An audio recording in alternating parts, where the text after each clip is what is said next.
Tech and Clips.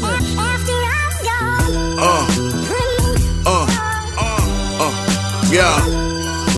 All right, you guys, welcome back to the channel. My name is Philip. This is Philiminizzy Reacts. Yes, as you guys heard, we do music reactions to your favorite songs, your favorite bands, to your favorite artists. And if the kind of content you are very much interested in, you know what to do. Tap in, subscribe to the channel, like our videos, turn on your post notifications so when we drop new videos, you'll be the first to be notified. Yes, we are back with another music reaction.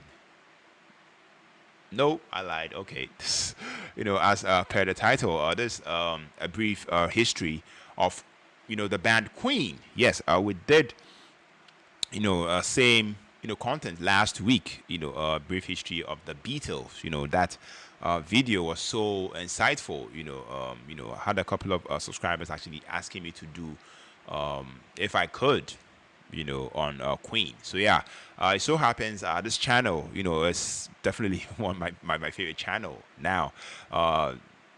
Channel name is The Beat Goes On. The Beat Goes On. He has a video about the brief history of Queen. Yes, shout outs to The Beat Goes On, for putting this out.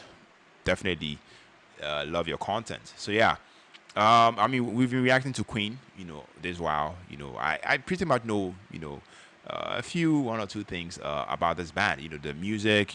I've even watched the movie. But a few people let me know the movie, didn't really get some facts right. So I'm hoping this documentary would clarify a few things. Super excited, super stoked to find out what this will unravel. Yes. All the good stuff. Subscribe, like, all the, stick with me till the end. Whilst we check out this documentary together. I this is a long one, but I mean, I hope you guys stick with me till the end. Yes. Without wasting much time, without further ado, a brief history of the band Queen. Yes, let's go. Imperial College, London, 1968. Okay. Brian May and Tim Staffel, two longtime friends and students at the college who had previously played in a band together, decide to start a new band. Okay. May would play guitar and Staffel would play bass and sing. They placed an ad for a, quote, Mitch Mitchell / Ginger Baker type drummer, and another Imperial College student named Roger Taylor auditioned and got the job. They named the band Smile and soon began playing gigs all over town. Soon, they got the attention of the American record label Mercury Records, who signed them in 1969. They recorded 3 songs at Trident Studios in June. Meanwhile, Staffel's friend Freddie Bulsara, who had been in various bands, had probably become Smile's biggest fan. He was at all their shows and kind of like an unofficial 4th member. However, Staffel didn't like the direction Smile was going and left the band to form a new one called Humpy Bong. Brian May and Roger Taylor still wanted to perform their songs, but they needed a new lead singer. Enter Freddie Bulsara, who enthusiastically took Staffel's spot. Bulsara convinced them to change the band's name to Queen. The next year, he would change his own name to Freddie Mercury. All right. So Freddie's name he was given was Bulsara, right? Freddie Bulsara. And then later changed his name to Freddie Mercury. Okay, so let me ask, was it like a stage name, the whole Freddie Mercury? Was it like a stage name, or like it was actually he swore on affidavit and changed his name to Freddie Mercury? Please let me know down in the comment section. And I love where this story is going. Obviously Brian May has been with this band, for since the beginning of time. He and then Roger Taylor, yes, Roger Taylor, yes, and then Tim Staffel, but then he had to leave. Okay, so so from what he's saying, Freddie was actually lingering around the band, even before he joined them. Wow. Okay, that was an opportunity for him. Right off the top when the former lead singer left. Anyway. Freddie sang beautifully, but wasn't big on playing instruments, so Queen would need a bassist. The band went through 3 before John Deacon ended up joining the band, who not only excelled at bass, but also at tinkering around with electronics. After that, Queen practiced relentlessly. As a 4-piece, they played their first show on July 2nd, 1971 at Surrey College. By that point, they had already recorded a 4-song demo, but had no luck attracting record labels with it. Using his graphic design skills, Mercury designed a logo for the band. Wow, so Freddie actually designed the band logo. Wow. I wonder what's the interpretation of this logo. Wow. Based on the zodiac signs of its members. Those 2 lions represent Deacon and Taylor, both Leo. The crab represents May, who is Cancer. And the 2 fairies represent Mercury, who was Virgo. In 1972, the band got their... Wow, so that was very smart of him, honestly. Having a background in graphic design, he designed and using their zodiac signs. Wow.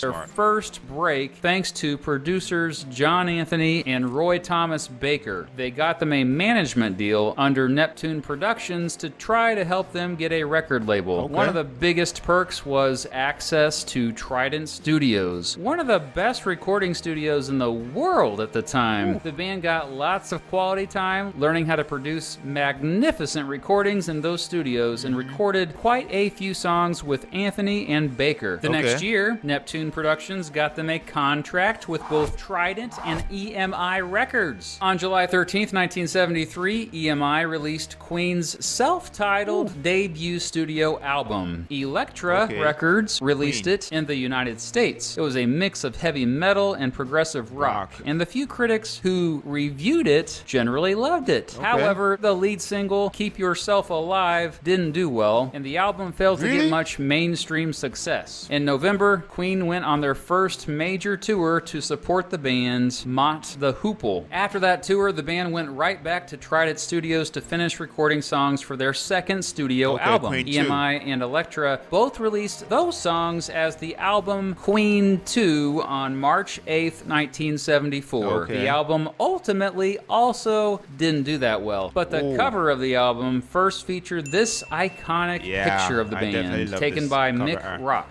Also, the album featured the band. Okay, so basically talking about humble beginnings, right off the top, how they began, starting off recording demos, trying to get a deal, record deal, but they were unfortunate, in their earlier stages, but it didn't stop them. They still pursued music, did all they can, came out with their first album, Queen. Didn't really do well. Keep Yourself Alive, was anticipated to be good, but didn't really shoot them to the stars, and then, it's all about perseverance. That is what I can say about Queen. But so far, so good. I'm loving the story, and yeah. Band's first true hit song in the UK, 7 Seas of Rye. Why was the song a hit? Well, mostly because back in February, the band appeared on the popular BBC program Top of the Pops after David Bowie had to cancel. Yep, they were a last-minute replacement. To promote Queen 2, the band went on their first ever headlining tour of the United Kingdom. In April, they went on their first ever tour in the United States. However, in Ryan May, that is, in May, got really sick with hepatitis, and Queen had to cancel the rest of their tour dates. The band decided to record some new material while May recovered. May had also developed a stomach ulcer and was so sick he couldn't even join them to record his guitar parts. So producer Roy Thomas Baker stepped in quite a bit. Finally, May was able to join the band in the studio, but apparently spent a lot of time in the bathroom between takes. Poor guy. Regardless, they eventually finished what would become a masterpiece, their third studio album, Sheer Heart Attack, released by EMI and Elektra on November 8th, 1974. The album was a hit both in the United Kingdom and United States, thanks in large part to the lead single, Killer Queen. Sheer Heart Attack definitely had catchier and radio-ready songs, drifting away from the progressive rock of their first 2 albums. That said, by this album, Queen had developed a stunningly original sound. She's a killer queen. highlighted by the musicianship of the four members, the more than 3-octave vocal range of Freddie Mercury, and the advanced and innovative production. Sheer Heart Attack also featured the hits Now I'm Here and Lily of the Valley. Oh, and the album song Stone Cold Crazy might have accidentally created speed metal. By January 1975, Queen was now in the mainstream and went on a world tour, returning to the United States as headliners this time. They sold out so much that they had to add more shows, sometimes playing 2 shows in one day. The band dressed up in elaborate costumes, and the shows had all kinds of special effects. In April, Queen arrived in Japan with more than 3,000 adoring fans there to greet them. Throughout the year, the band... Wow, Japan. This is amazing. Like, wow. You know, like, to think that they were popular in the UK and the United States, and then, you know, later to realize they are big in Asia too, and then like they are being booked for shows, and like 3,000 people to greet them at the airport. This is like a big deal. I have to say, wow. You know, once again, shout outs to The Beat Goes On. You know, this is very insightful. I have to agree. Let's go. Try to get out of their contract with Trident Studios, which was kind of screwing them over since they didn't see much money at all from the first 3 albums. They finally split with Trident in September and got a new manager named John Reed, who also happened to be Elton John's manager. Meanwhile, they had been recording at various studios what would become their 4th studio album, A Night at the Opera, named after the classic film. Supposedly, it was the most expensive album ever recorded at the time of its release, around $425,000 in today's money. They multi-tracked the heck out of it, and especially layered harmonies on top of each other in a way not done in recordings ever before. Oh, okay. I get why he's saying, like, at the time it was the most expensive album ever recorded. Because I mean, at the time we didn't have all these sophisticated music equipment, you know, computers to record. You know, I believe at the time they were using tracks, you know, and then the more tracks, you know, you use, the more money you spend. You know, so I mean, like with this, the harmonies on top of harmonies, and like it just means more tracks. So definitely, the more money the band and the record label is gonna spend, you know, that makes a lot of sense. I mean, today's money, $425,000 would be millions, you know, because even back in the day, it was a lot of money, you know. Till now, like, it will be millions of dollars. I have to agree, yes. With May singing lower parts, Taylor singing higher parts, and Mercury everything else. They used a wide variety of instruments and explored a wide variety of styles. The songs were complex, yet still immediately catchy. The most epic of epic songs recorded for the album was Bohemian Rhapsody. If you've never heard the song before, for crying out loud, go listen to it right now. It's only 6 minutes. Just come right back. Welcome back. Yeah, like I said, the song was nearly 6 minutes long, which is why the record label executives and friends of the band were all like, that's too long of a song. It will never be a hit. The band disagreed, and Mercury snuck a copy of the song to his friend, a popular DJ named Kenny Everett, only if he promised not to play it. Wink, wink. Oh, Everett played it all right 14 times in 2 days, and everybody loved it. And it ended up being one of their biggest hits, ultimately becoming the UK's 3rd highest single of all time. Queen even made a music video for it, which bands typically didn't do back then. Keep in mind that this was 7 years before MTV existed. EMI and Elektra released A Night at the Opera on November 21st, 1975. By Christmas, Bohemian Rhapsody was at the top of the UK singles chart and stayed there for 9 weeks. Another standout hit from A Night at the Opera was You're My Best Friend. Queen went on another world tour to support the album, and by now, we're one of the biggest bands in the world. On September 18th, 1976, the band played a free concert at Hyde Park, which drew a crowd of over 150,000. It was organized by Richard Branson. Yes, that Richard Branson. Meanwhile, Queen had also been recording what would become their 5th studio album, A Day Day at the Races, named after another Marx Brothers film. It was the first album in which they completely produced it themselves. Released again by EMI and Elektra on December 10th, 1976, A Day at the Races was another smash hit. It featured the singles Somebody to Love, Tie Your Mother Down, Good Old Fashioned Lover Boy, and Long Away. Critics... Guys, I have to say, like, just when I thought, I mean, I've done so many Queen reactions, I'm just realizing, like, I've not even scratched the surface yet. Like, there's so many songs to still check out. This is crazy. You know, and to think that this band was just releasing an album, like, almost every year. This is crazy. Like, their body of work is just too many, and I'm so excited to want to check out, you know, all the songs. You know, we've done so many songs to this band, and it's just crazy. We have a long way to go.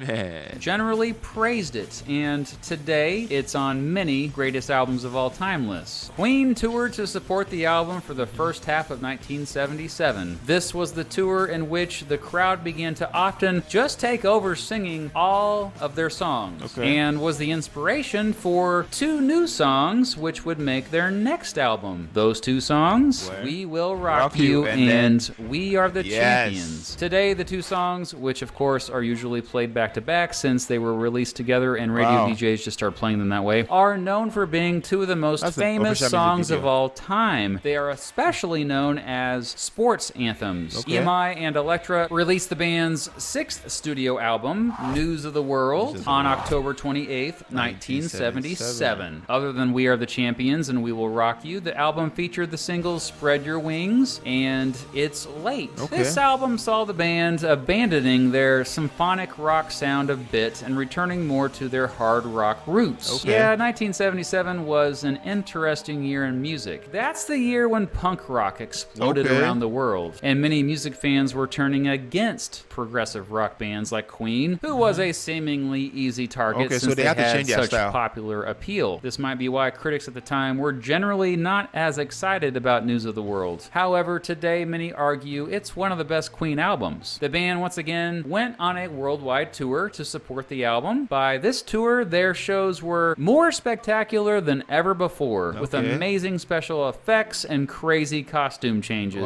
From July to October 1978, they recorded their seventh studio album, Jazz. Jazz had a more lighthearted feel to it, and featured three of their most well-known songs today: Bicycle Race, Fat Bottomed Girls, and Don't Stop Me Now. However, when it was released by EMI and Elektra on November 10th, 1978, many critics trashed it. One famous critique came from Dave Marsh of Rolling Stone magazine, who wrote that Queen had become too elitist, saying, quote, "This group has come to make it clear exactly who is superior and who is inferior. Its anthem, We Will Rock You, is a marching order. You will not rock us, we will rock you." Indeed, Queen may be the first truly fascist rock band, unquote. Other journalists criticized the publicity stunt of staging a nude female bicycle race to promote the album. But it wasn't just critics. Band members Roger Taylor and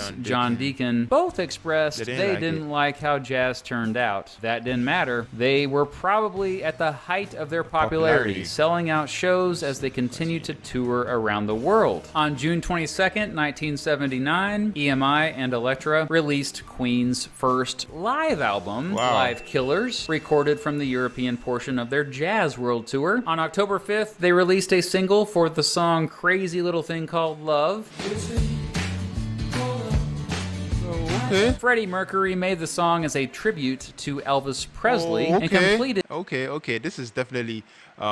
this song, Crazy Little Thing Called Love, definitely has an Elvis Presley sort of vibe. Yes.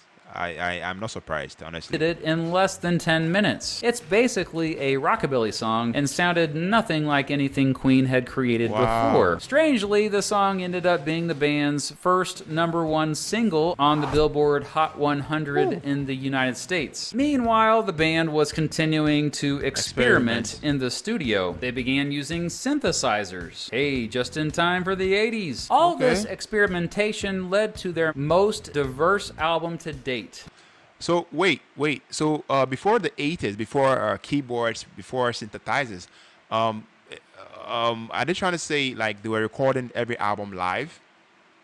You know, because I know synthesizers has to do with the studio. You know, that was when all those sophisticated um, equipment started trooping in. Please confirm that in the comment section. Yes, let me take this back.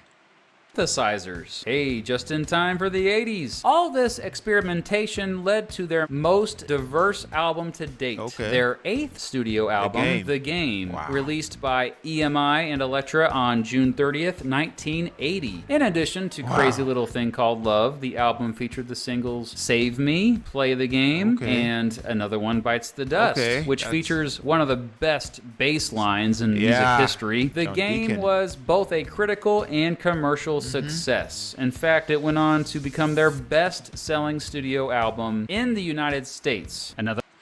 You have to admit, like another one bites the dust is just crazy. Like I mean that bass guitar riff, like it's just so catchy even till date. Like you can definitely say, like, when this song is played in the club, if you are very much aware of the song, you definitely stomp your feet or move something, vibe with the song.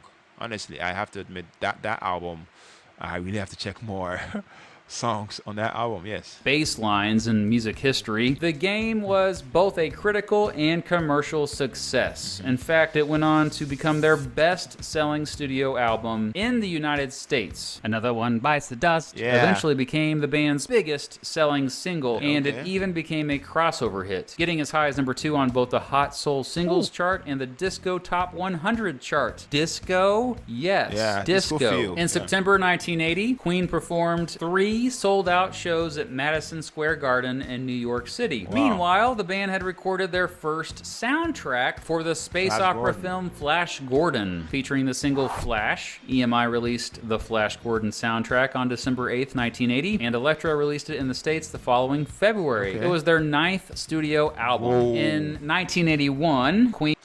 I mean, 9th studio album, like within a decade, like I mean from 71, right? 71 to like 81. This band has 9 studio albums, including a live album and a soundtrack to, like, it's just crazy. It's safe to say like Queen was just releasing album like every year, and that's crazy. Like I doubt if any band was this consistent. Like it's just amazing. You have to admit, guys.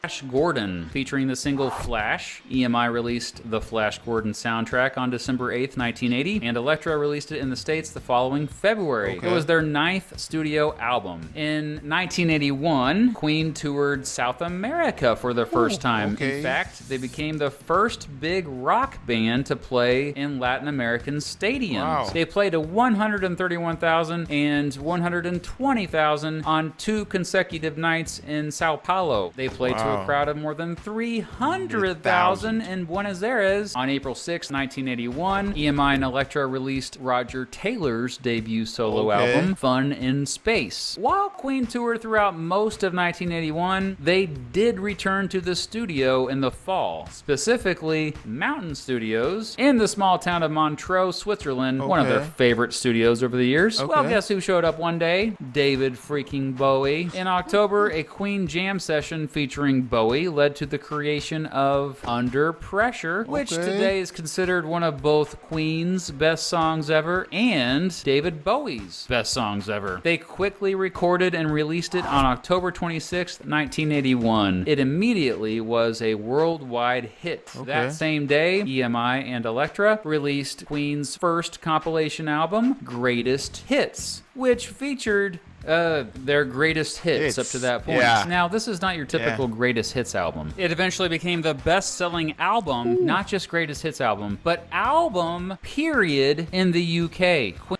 Yeah, I totally agree, because I mean, over a period of like 10 years, this band has been doing hits after hits after hits. So if they are to put out a greatest hits album, you best believe there will not be no skips. Like, every song is everybody's favorite. Like, you have to agree. Wow, this is nuts.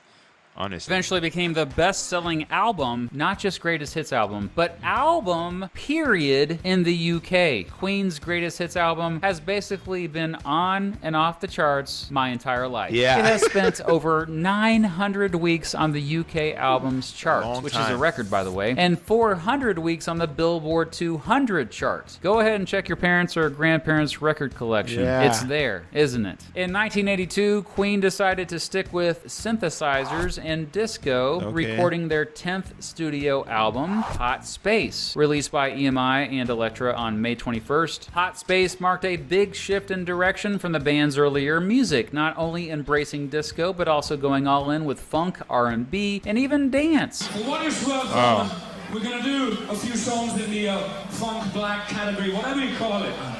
That doesn't mean we've lost our rock and roll feel, okay? I mean, it's only a bloody record. People get so excited about these things. I mean, yeah, this shift scared some fans away. Those who only adored their more familiar rock sound did not dig Hot Space. Yeah. Still, millions bought the album, and the radio played the heck out of it, especially the singles Body Language and... Honestly, I can't blame, the fans, because most of them grew up on Queen, progressive rock and roll music, so the fact that Queen was transitioning from, the whole rock and roll to funk and disco was, you have to admit, like not a lot of people would actually relate to it. So definitely this album, obviously this album had a lot of, that kind of sound. So it's only obvious that people won't really feel this album. But, the beat goes on, you keep saying, like, it was more radio friendly. So definitely a lot of people would vibe to it. But I mean, but the core fans of Queen wouldn't really feel this album. And I totally understand, yes. It's only a bloody record. People get so excited about these things. I mean, yeah, this shift scared some fans away. Yeah. Those who only adored their more familiar rock sound did not dig Hot Space. Still, millions bought the album, and the radio played the heck out of it, especially the singles Body Language and Staying Power. Hot Space had Under Pressure on it, too. Oh, and Michael Jackson, who by this time was friends with the band, later cited Hot Space as a big influence for his own album, Thriller. You've heard of that one, haven't you? For most of the rest of 1982, Queen toured to support their album. On September 25th, they performed on Saturday Night Live, their only performance on the show. However, by that point, their popularity had clearly declined in the United States. And over the next few years, they would focus on touring elsewhere. In 1983, however, they took a break from touring altogether. Freddie began to record a solo album, and Roger began to record a second solo album. In April, Brian began recording, joined in the studio by folks like Edward Van Halen, Alan Gratzer, Phil Chen, and Fred Mandel. The result of these recordings would end up being the Starfleet Project, which Brian released on October 31st, 1983. By that time, the band had reunited to record what would become their 11th studio album, The Works, released by EMI and, this time, Capitol Records on February 27th, 1984. The Works saw the band bringing back at least some of their more guitar-based rock sound, yet still incorporating an electronic sound. The Works featured the singles Radio Gaga, It's a Hard Life, Hammer to Fall, and I Want to Break Free. The music video for I Want to Break Free, which features the band dressed in drag, was controversial in the United States. MTV even banned it. Goodness, MTV, I thought you used to be cool. Anyway, on June 25th, 1984, EMI, Capitol, and Parlophone Records released Roger Taylor's second solo album, Strange Frontier. 2 months later, the band went on tour to support The Works, and it was the first to feature Spike Edney on keyboards. On April 29th, 1985, Freddie Mercury finally released his solo album, Mr. Bad Guy, with the help of Columbia Records. 1985 was the year for gigantic shows for Queen. In January, the band headlined 2 nights of the first Rock in Rio festival in Rio de Janeiro. They played to 300,000 fans each night. And then, the biggest and most famous Queen performance of all time.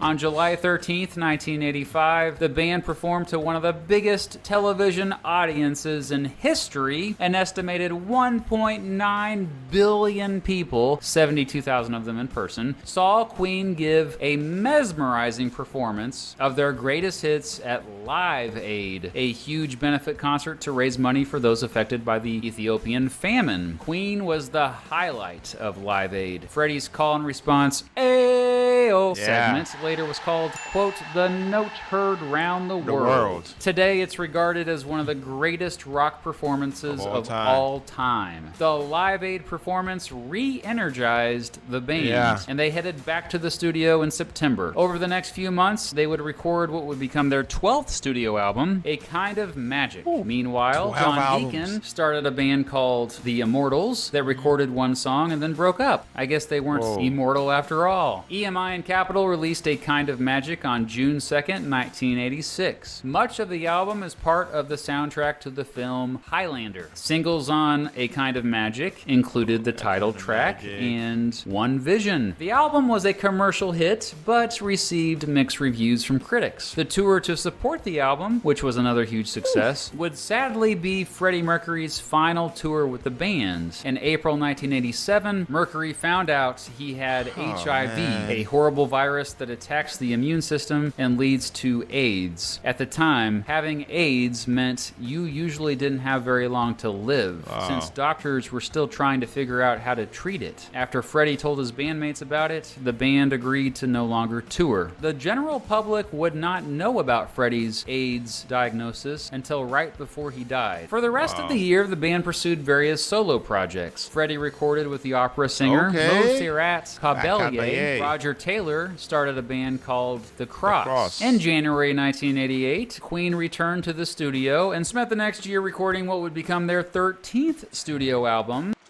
Wow, 13th. Well, one thing I love about Queen is the fact that, as much as they're a band, they're together, right? But, they give each other that room to, try new stuff. If you want to record a solo album, you can do that. If you want to form a new band, you can do that. As long as you come back to Queen. I love the fact that they had that understanding. And not so many bands out there actually can come to that compromise and, have that freedom to try new stuff as band members. I don't know if that makes sense, but that is one thing I love about this band, Queen. Yes.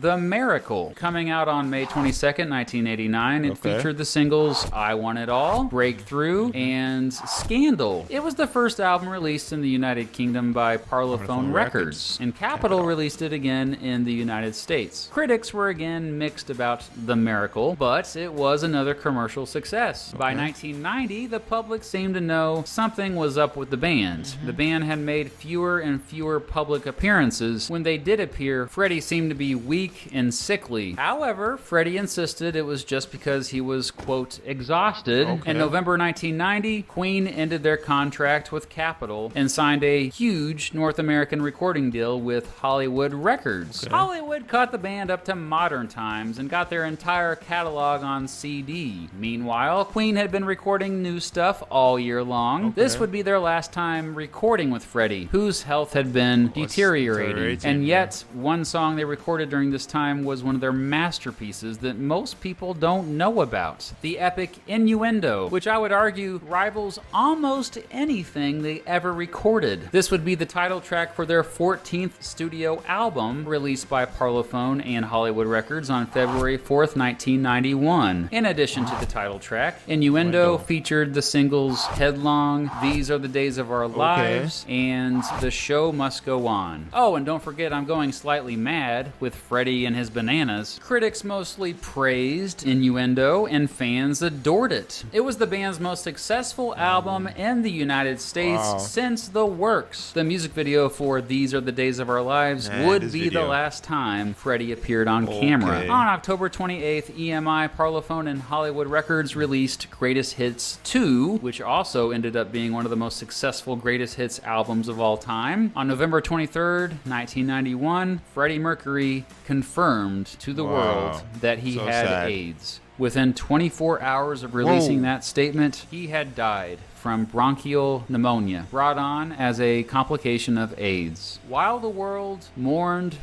So I feel like, I mean, on November 23rd, right, 1991, I feel like Freddie knew he was going to die anytime soon, you know. I mean, the moment he put that press statement out, you know, a few hours later he died. You know, he knew he was going to die, and I mean, he didn't want to go out, you know, not putting his truth out. You know, he didn't want it to be mere speculation. You know, he needed people to know, coming from him, that, you know, this was the situation, and before he died. And I think it's a good thing. You know, you faced your truth. Let your core fans know what was up with you before you go. So yeah, I think it was the right thing to do.